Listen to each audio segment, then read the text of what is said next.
Bismillahirrahmanirrahim. Assalamualaikum warahmatullahi wabarakatuh. Al-Fatihah. A'udzubillah minasyaitonir rajim. Bismillahirrahmanirrahim. Alhamdulillahi rabbil alamin arrahmanir rahim maliki yaumiddin. Iyyaka na'budu wa iyyaka nasta'in. Ihdinas siratal mustaqim.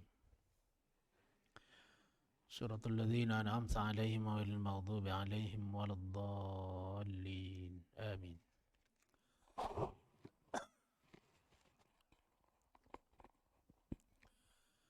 Alhamdulillah rabbil alamin wassalatu wassalamu ala asyrafil anbiya'i wal mursalin Sayyidina Muhammad wa ala alihi wa sahbihi ajma'in. Subhanaka la ilma lana illa ma 'allamtana innaka antal alimul hakim. Wa la hawla wa la quwwata illa billahil aliyyil azim. Rabbi shrah li sadri wa yassir li amri wa hlul 'uqdatam min lisani yafqahu qawli. Rabbi yassir wa la tu'assir ya karim. Allahumma aftah alaina hikmataka wa anshur alaina min hazaini rahmatika ya arhamar rahimin.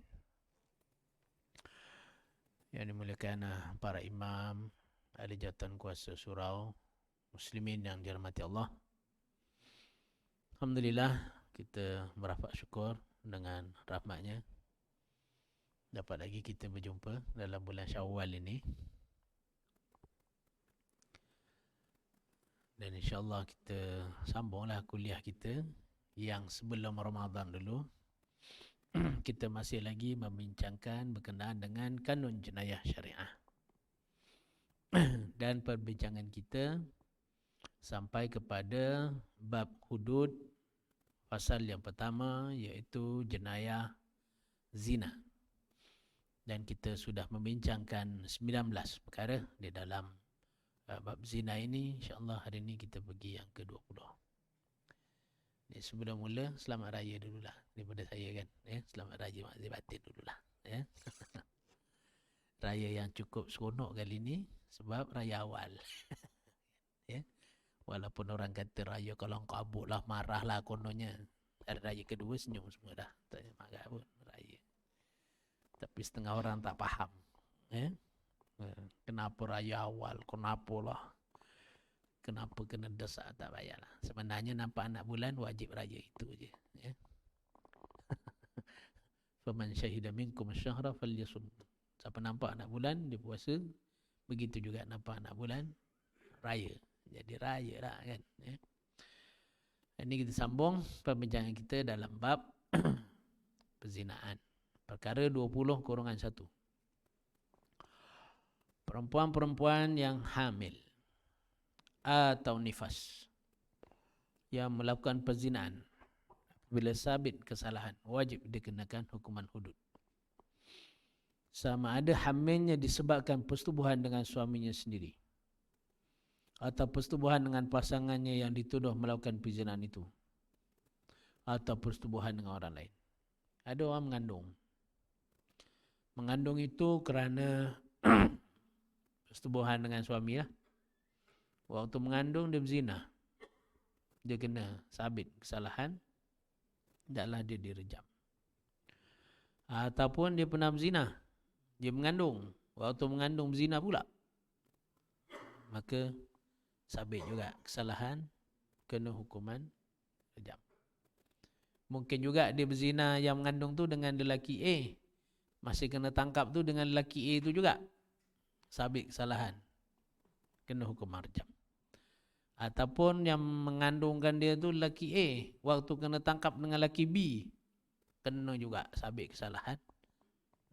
Dia maknanya orang perempuan yang hamil, dia tak kira lah hamil dengan siapa, zina, maka sabit kesalahan, hendaklah dia dihukum dengan hukuman hudud. Okey, 20-2. Hukuman hudud yang dikenakan ke atas perempuan yang sedang hamil atau nifas tidak boleh dilaksanakan semasa perempuan itu sedang dalam hamil ataupun nifasnya. Maknanya hukuman kena tangguh dulu.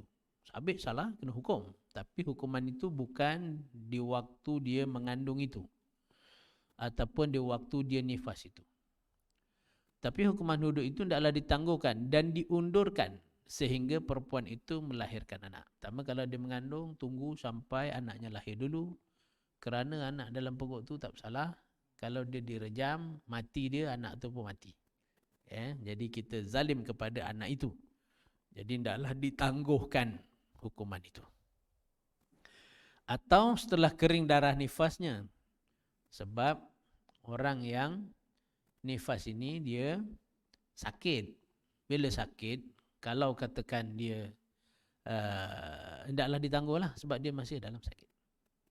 Dan penambahan hukuman hudud kata perempuan yang sedang hamil atau nifas yang melakukan perzinaan berdalilkan hadis berikut.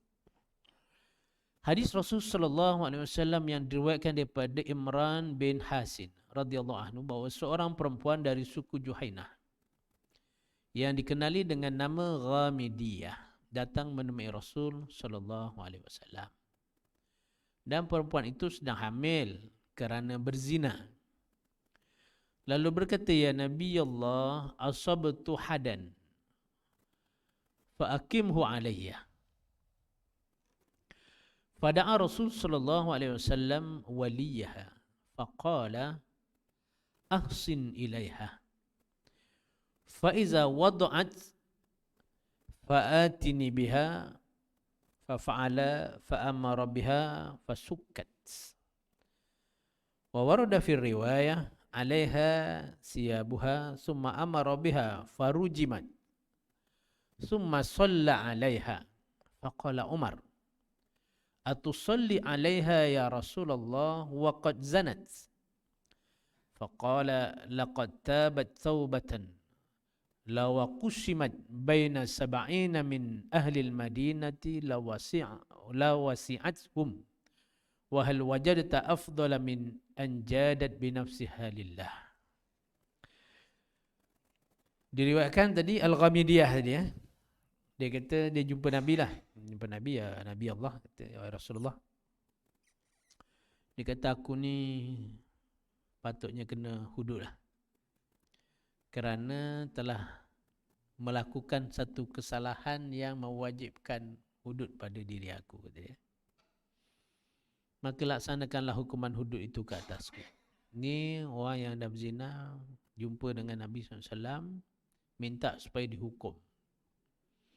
Kerana merasa telah salah, tahu pula hukuman, kemudiannya kemungkinan selepas daripada berzina baru tahu ke, sebelum zina dah tahu ke tak kira. Tapi bila dia tahu dengan ikhlas supaya dilaksanakan hukuman itu pada dia. Ya. Lalu Nabi SAW memanggil walinya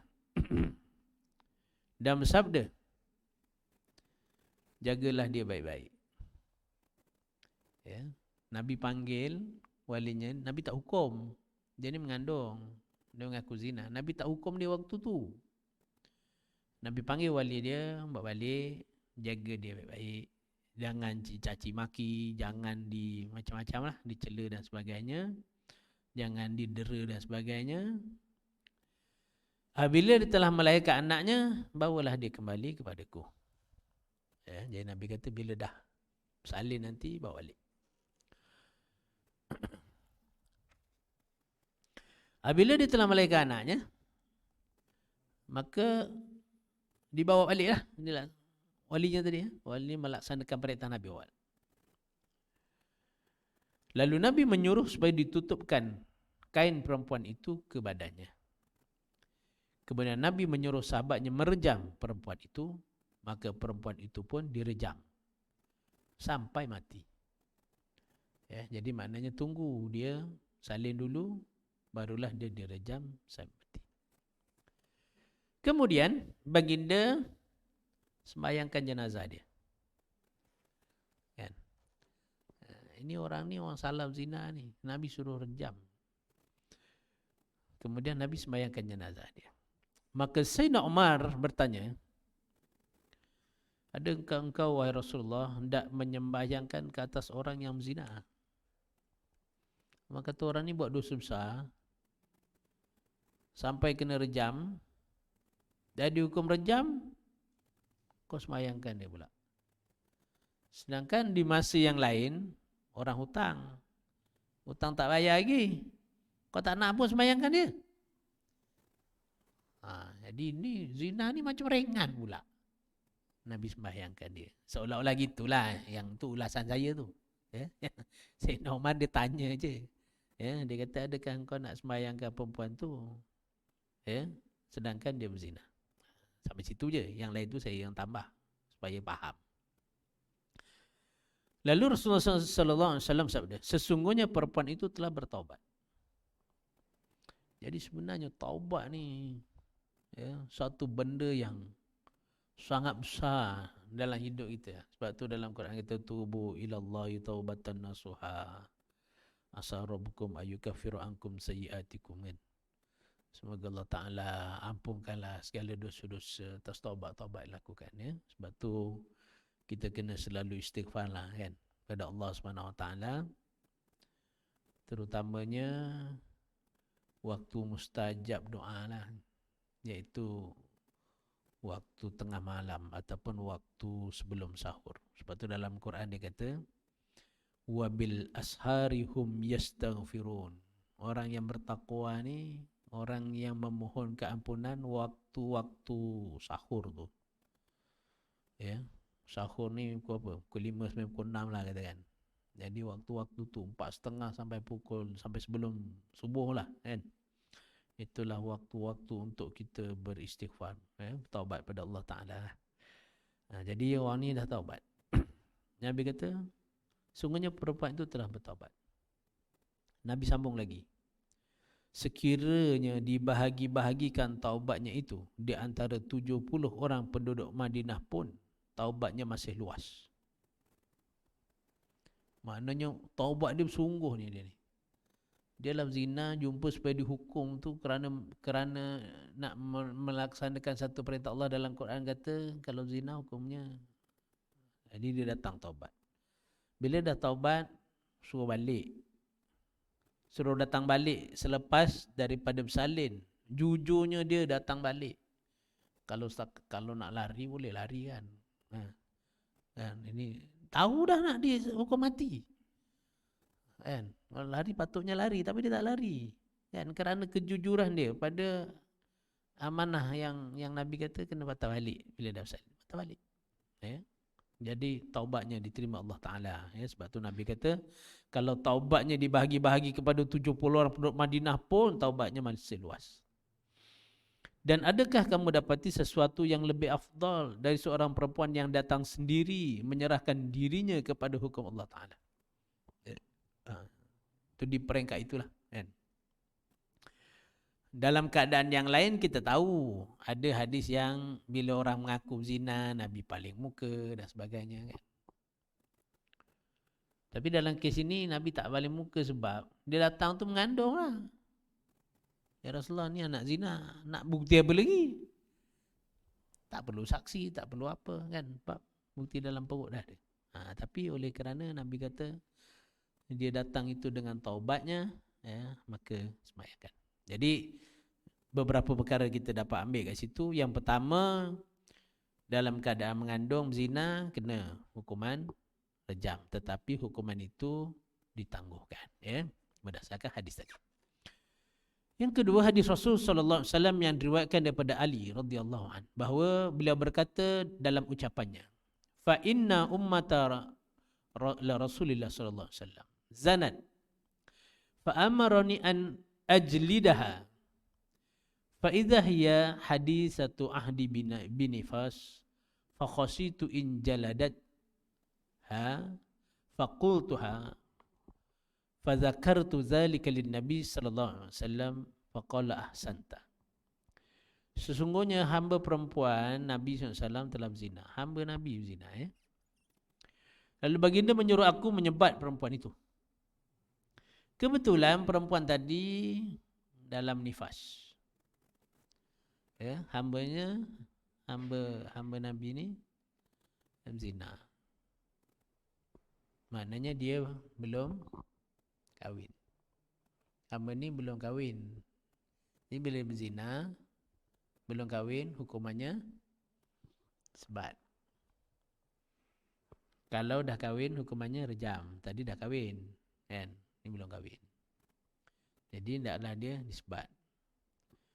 Kebetulan perempuan tadi, ya, zina tadi dia dah melahirkan anak. Nak disebat masih dalam keadaan nifas. Ali kata, aku takut jika aku sebat perempuan tu, mati dia. Sebab orang dalam nifas ni dia lemah. Kan? Sebab tu bila orang kita panggil tempoh berpantang lah kan. Berpantang tu sebab dia lemah lah. Jangan pula kita paksa bini tu buat kerja macam-macam waktu dia baru lepas bersalin kan. Kerana dia lemah waktu itu. Tak tahulah, ada orang kata uratnya putus bapalah apa tu, saya tak tahulah keadaannya. Tapi yang penting lemah. Lemah, sakit, jadi patutnya pukul tu 100 kali pukul ni patut tak mati. Tapi kalau pukul waktu tu Sayyidina Ali kata kalau mati macam mana? Ya. Dan aku beritahu hal itu kepada Nabi SAW. Maka baginda bersabda, baik perbuatan kau itu. Maknanya menangguhkan sampai dia habis nifas baru sebat nanti, bagus. Ya. Tapi kalau yang perempuan pertama tadi, dia lepas melahirkan, dia dihukum rejam. Masih dalam nifas juga. Kenapa Nabi suruh rejam? Sebab rejam tu memang mati. Rejam memang mati. Jadi dia nipas ke, dia tak nipas ke, dia mati. Yang ini pukul bukan suruh mati. Boleh ke istilah suruh mati? Bukanlah hukuman tu hukuman mati, hukuman pukul ya. Ya. Okay, jadi sebab itu Islam menjaga ya, keadilan itu diberikanlah kepada orang yang nifas tadilah bila dia kena pukul. Okay.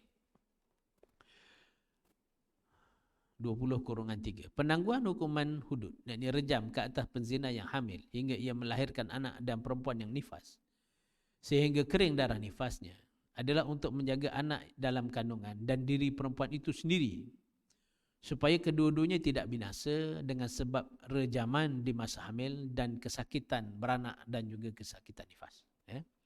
Jadi tujuannya tadi ya. Jadi walaupun nak hukum itu masih lagi mengambil kira penganiayaan atau tidak terhadap orang yang dihukum.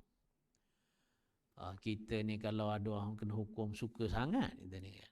Padah muka. Sebenarnya tak boleh begitu ya. Jadi kita kena ihtiyati ya, kena ihtiyati.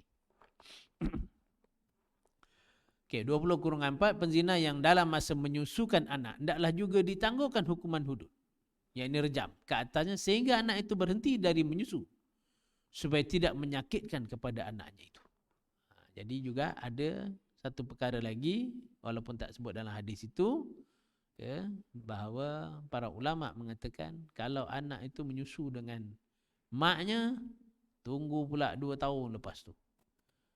Jadi sebenarnya hukuman itu boleh ditangguhkan dia punya pelaksanaannya ya. Okey. 21-1. Liwat. Ya. Ini masuk dalam jenayah zina tapi bab liwat. Liwat ialah melakukan persetubuhan di dubur. Sama ada di dubur lelaki atau di dubur perempuan. Kecuali di dubur isterinya sendiri. Dan dubur isteri ni dia tak panggil liwat. Ya. Saya tak kata boleh. Dia kata tak panggil liwat kan, boleh lah. Berdosa tetap berdosa, tapi dia tak masuk dalam kategori liwat.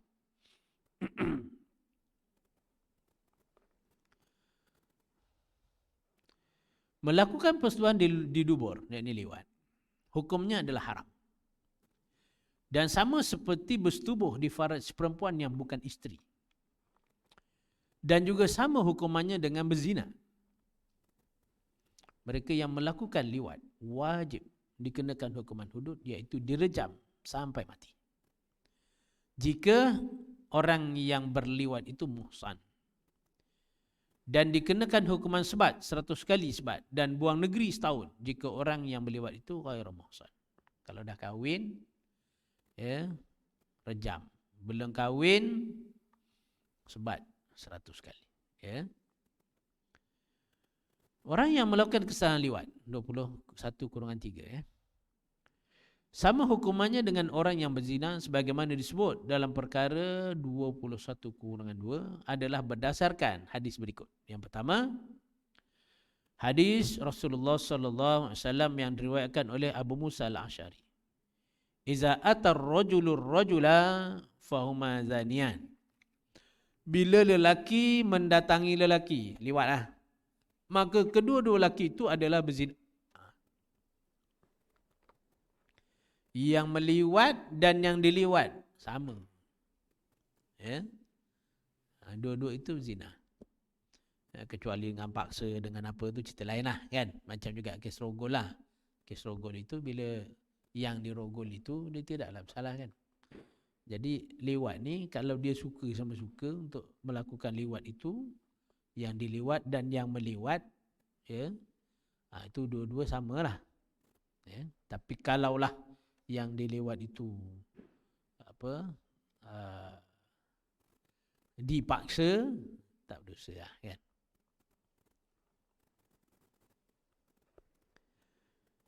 Pengalaman saya mengajar tuan, pernah sekali lah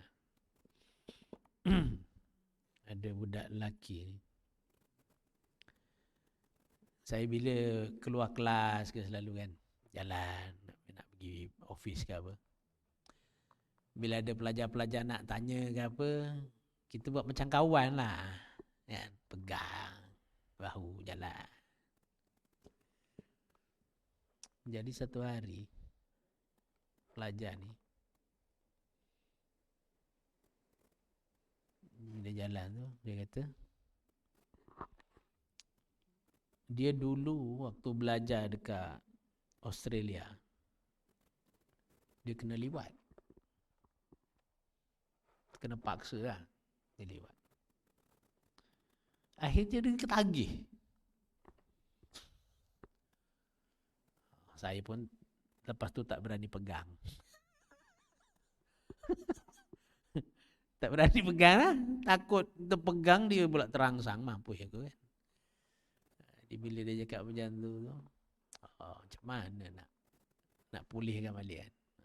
Saya pun cari kaunselor lah. Tak berani lah. Kita tak, bukan bidang kita kan. Untuk carikan kaunselor lah. Untuk bagi. Sebab dia kata dalam kelas dia tu, bila bukan tengok perempuan, bila tengok lelaki tu kadang dia takut lah.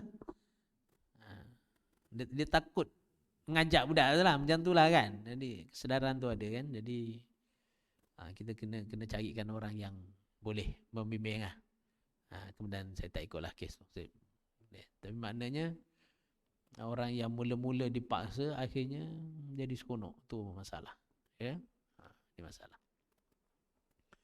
Sekarang ni lagi lah promosinya macam-macam kan. Ya. Kadang-kadang ngeri juga kita tengok kan. Okey, kemudian yang kedua dalilnya hadis Rasulullah SAW diriwayatkan daripada Ibnu Abbas, man wajadtumuhu ya'malu amala qaumi lutin farjumul a'la wal asfal. Siapa yang mendapati, mengetahui, melihat orang melakukan perbuatan kaum Nabi Lut, ini laki dengan laki kan, perempuan dengan perempuan, maka hendaklah kamu rejam orang yang di atas dan yang di bawah. Makna yang meliwat dan yang diliwat adalah direjam kedua-duanya. Ya. Itu dalam bab liwat lah. Kemudian musahaqah, iaitu melakukan sesuatu perbuatan untuk memuaskan nafsu seks di antara perempuan dengan perempuan, dengan menggeselkan faraj dengan faraj mereka berdua sehingga mendatangkan berahi dan merasa kelazatan dengan sebab pergeselan faraj di antara kedua-dua orang perempuan itu. Kalau tadi liwat ni laki dengan laki atau laki dengan perempuan, dekat dubur. Ini perempuan dengan perempuan pula, ya. Lesbian lah sekarang orang panggil itu lesbian, ya. Lesbian adalah sesuatu perbuatan yang haram, wajib dikenakan hukuman ta'zir. Dia tak masuk dalam bab hudud, dia masuk dalam bab ta'zir. di mana kesalahan musahaqah itu boleh disabitkan dengan bukti yang dikendaki untuk mensabitkan kesalahan yang wajib dikenakan hukuman ta'zir. Dia tak payahlah saksi macam hudud. Hudud ni di sudut kesaksian dia payah sikit. Kualiti saksinya, nampak kemaluannya masuk apa semua tu kan dalam bab zina kan. Jadi kalau bab ta'zir nak masuk apa tak ada perempuan dengan perempuan kan. Jadi dia ta'zir ni ada tanda-tanda, ada boleh nampak apa, yalah tengah buat kerja tu, itu cukup untuk menjatuhkan hukuman ta'zir. Dan kesalahan liwat hendaklah disabit kesalahan dengan bukti sebagaimana dikenakan syarat untuk membuktikan zina. Liwat ni dia saksi-saksi dia semua macam zina. Ya, tapi untuk musahaqah atau lesbian dia tak sampai ke tahap itu. Ya. Okey. Pendek je perbahasannya kat situ, ya, maknanya orang perempuan lesbian itu kena ta'zir. Ya. Kemudian mendatangi haiwan. 23. Seorang yang mendatangi haiwan tidak boleh diistilahkan sebagai orang yang berzina. Perbuatan mereka boleh diistilahkan suatu perbuatan yang haram dan keji yang wajib dijatuhkan hukuman ta'zir. Jadi bila dengan binatang, hukumannya ta'zir. Katalah dengan kambing ke, dengan apa dah, dengan orang tak dapat. Bila kambing ni kerja-kerja kan. Contohnya, maka ta'zir. Ta'zir ni pulang pada kerajaan lah. Nak hukum dia macam mana kan. Okey. Kemudian bersetubuh dengan orang yang telah mati. Satu hal juga ya. Orang takut dengan orang mati. Ini orang mati ni. Setengah orang takut lah dengan orang mati.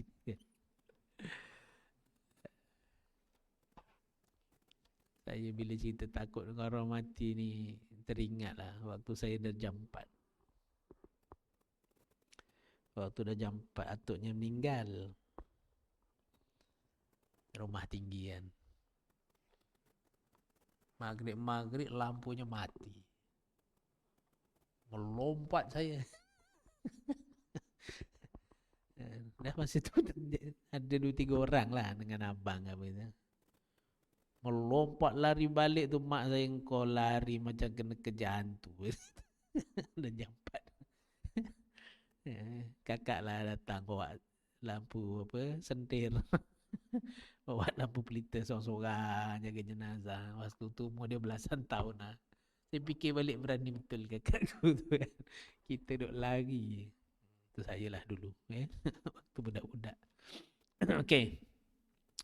Lelaki yang bersetubuh dengan perempuan yang telah mati, yang bukan isterinya, tidak boleh diistilahkan melakukan perzinaan, tetapi wajib dikenakan hukuman ta'zir. Ya? Dia tak boleh kena hudud lah. Dia boleh kena ta'zir sebab orang dah mati ni dia dah tak ada nyawa kan.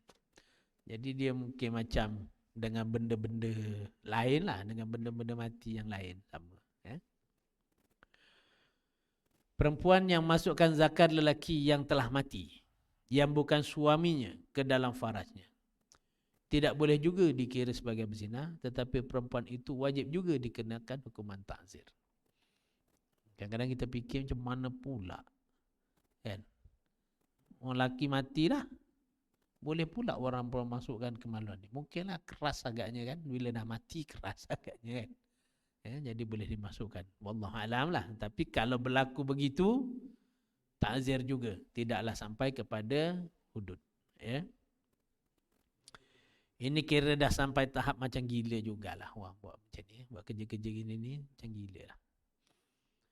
Lelaki atau perempuan yang melakukan perbuatan yang disebutkan dalam perkara 24-1 dan 2 wajib dikenakan ta'zir sahaja, tidak boleh dihukum dengan hukuman hudud. Melakukan persetubuhan dengan orang yang telah mati dianggap sebagai tidak bersetubuh, disebabkan tubuh badan orang mati itu tidak boleh digunakan lagi. Dan perbuatan itu merupakan satu perbuatan yang tidak menaikkan nafsu dan syahwat keinginan secara biasa. Itu saya kata gila ya orang macam ni. Kan? Secara biasanya orang tengok orang mati ni tak ada nafsu dah. Tapi bila tengok orang mati bernafsu lagi. Itu saya kata macam kurang sioman lah. Tapi oleh kerana dia sioman, kenalah takzir kan. Ya. Jadi oleh kerana tubuh orang mati ni yalah, dah bukan orang kan. Yang dikatakan orang tu kan ada nyawa kan. Okey.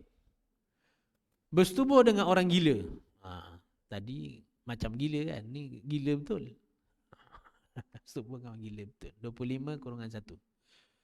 Lelaki atau perempuan yang Islam, baligh dan berakal, yang melakukan persetubuhan dengan orang yang gila, yang bukan isterinya atau yang bukan suaminya, adalah diistilahkan oleh syarak sebagai orang yang melakukan perzinaan dan wajib dikenakan hukuman hudud ke atas orang yang berakal, iaitu direjam sehingga mati bagi orang yang muhsan dan disebat 100 kali serta dibuang negeri selama setahun bagi yang ghair muhsan, yang belum kahwin, dan bagi orang yang gila tadi dibebaskan dari sebarang hukuman.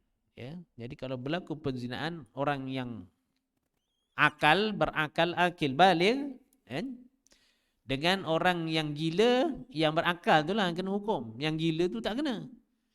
Kerana orang gila ni tak dosa. Kan? Walaupun orang gila tu yang ajar lah umpamanya. Jadi yang gila tu lepas. Kalau waktu dia buat tu gila lah. Tapi kalau dia ni jenis kejap gila, kejap tak gila, waktu buat tu memang dia tak gila. Kena hukum.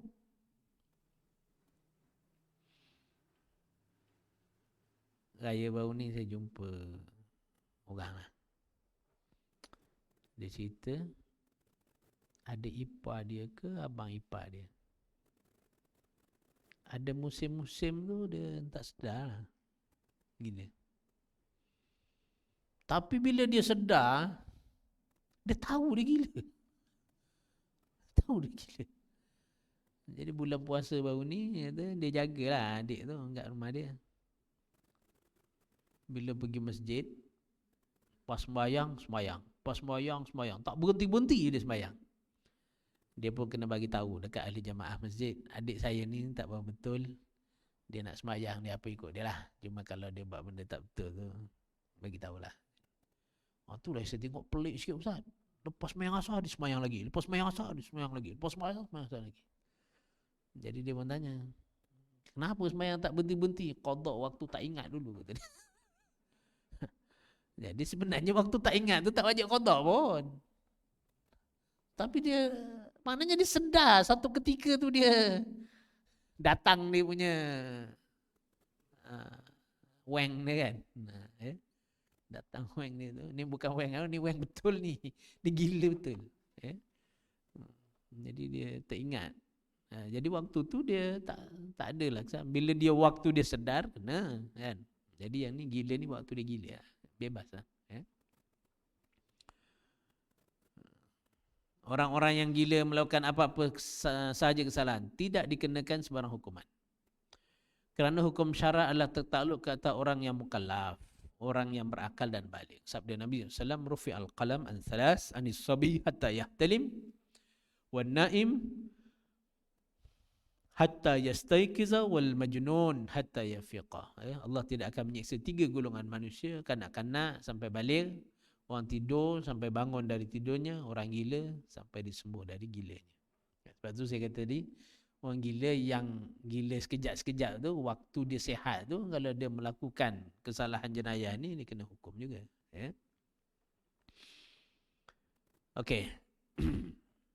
Kemudian yang seterusnya, bersetubuh dengan mahram. 26/1. Lelaki yang bersetubuh dengan mahram, yakni perempuan yang haram dikahwini, adalah diistilahkan oleh syarak berzina dengan mahram dan wajib dikenakan hukuman bunuh ke atas lelaki itu. Berdasarkan dalil hadis Rasul sallallahu alaihi wasallam diriwayatkan daripada Ibn Abbas, man waqa'a ala zati mahramin minhu faqtuluh. Lelaki yang melakukan persetubuhan dengan perempuan yang menjadi mahramnya, hendaklah kamu bunuh dia. Ini tak kira muhsan, ghair muhsan. Ya, kalau ada mahram yang rogol, apa?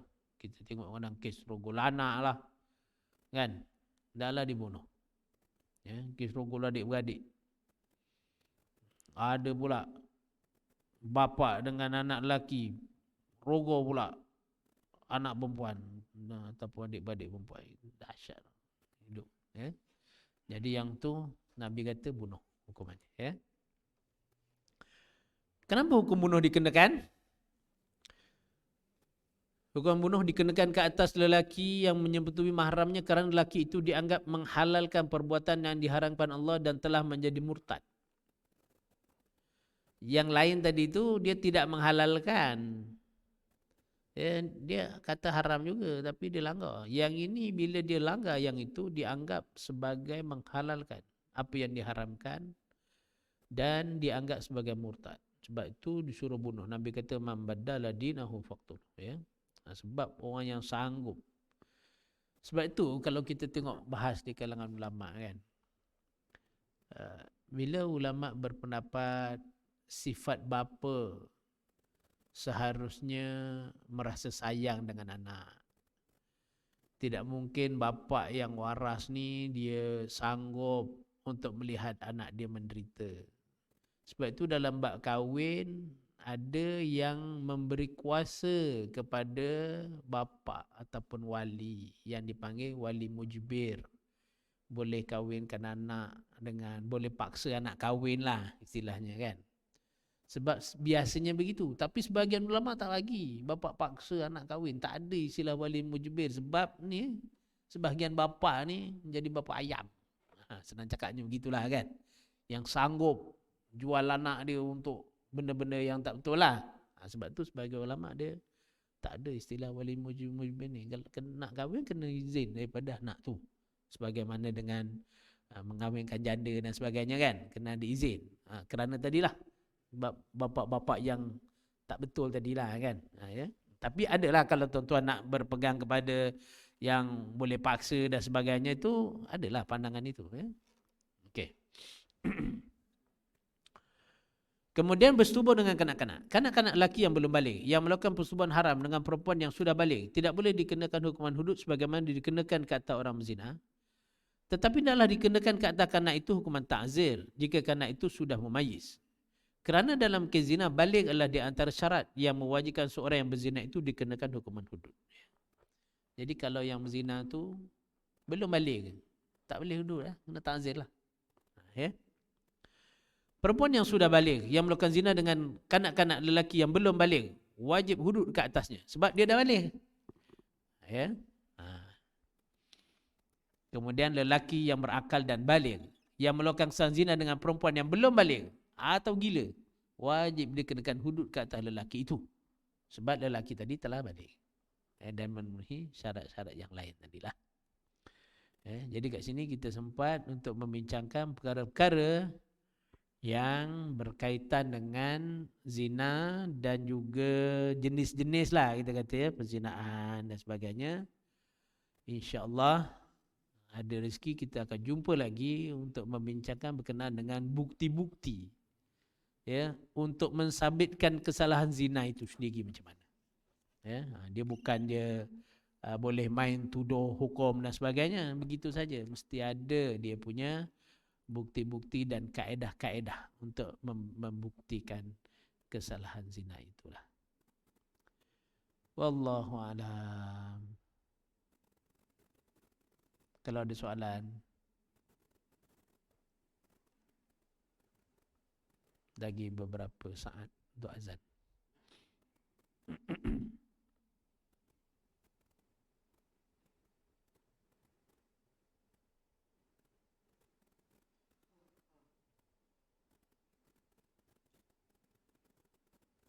Tak ada ya? Kalau tak ada, aku qauli hadza wa astaghfirullahalazim li wa lakum. Tanggungan tasbih kafarah dan suratul Asr. Bismillahirrahmanirrahim. Subhanakallahumma wa hamdika asyhadu an la ilaha illa anta astaghfiruka wa atubu ilaik. Bismillahirrahmanirrahim. Wa tawassaw bil haqqi wa tawassaw bis sabr. Assalamualaikum warahmatullahi wabarakatuh.